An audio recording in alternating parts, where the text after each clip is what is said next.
Is it just me, or does this look great and very much like a doorstop? Well, yes, it is very much like a doorstop, and let's get straight across into it. So as you can see here, I've come through and I've planed this section down, and this has come up pretty neat and tidily. But some things that are common issues with this is sometimes it's pretty, if you've been struggling with the plane or it's not set up correct, it can dig in and leave marks, which we're going to want to remove. Another issue is if you plane on a slight angle, this line across here, which is the line that goes from flat to angle, that can actually go ahead and be on an angle itself and not be square. And so we want to fix both of those things up before we proceed. To do that, to fix this section up, the easiest way to do that is to have either a sanding board or set up an upside down sanding block. Alternatively, you could come here and hold your sandpaper like so and sand.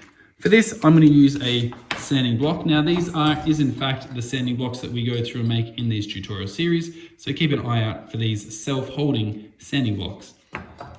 Anyway, as we go back through, I'm going to put this in the vise here. I'm going to come through and I'm going to sand this down. Now to sand this down, we wanted to get that flat. So you're going to want to put this upside down like so. And from there, you're going to want to come across and hold that nice and steady and just move back and forward, ensuring to keep even pressure the whole way. Now, the reason we don't go over to the disc sander and try and hold it up there is because it can be a little bit unsafe. If you slip, goodbye skin on your hand. So we're going to use an upside down sanding block or a sanding board, which is just sandpaper glued to a piece of plywood. From there, after you've got this sitting nice and flat, like that, it's time to come through and make sure that this is sitting nice and even and nice and square. So see how this comes up, same height here as it is there, and looks even. Quite often, if you've tried to sand this and tried to fix it up already, you could do it the wrong way. And so to fix this, once again, we're going to start here on some 80 grit sandpaper. I'm going to talk about the sandpapers in just a minute. But to start this off, you put this here, put your finger here, hold it there, and then your thumb at the back, and just move that back and forward. The reason we use that technique is because that technique actually allows you to get even pressure on both ends, on both sides, and pushing down here so that you can actually come through and apply even pressure going back and forward. And that's pretty important when finishing that off.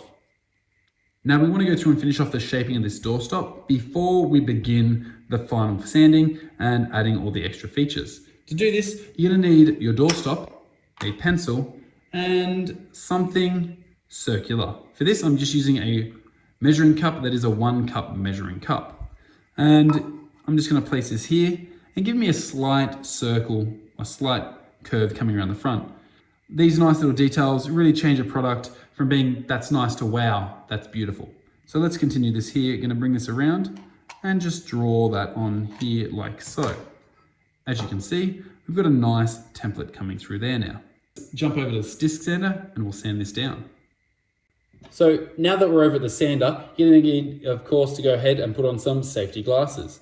You're going to want to have some dust extraction turned on to suck away all the dust. And you're going to need to have any jewelry taken off, any bangles or anything, as well as your long hair tied up.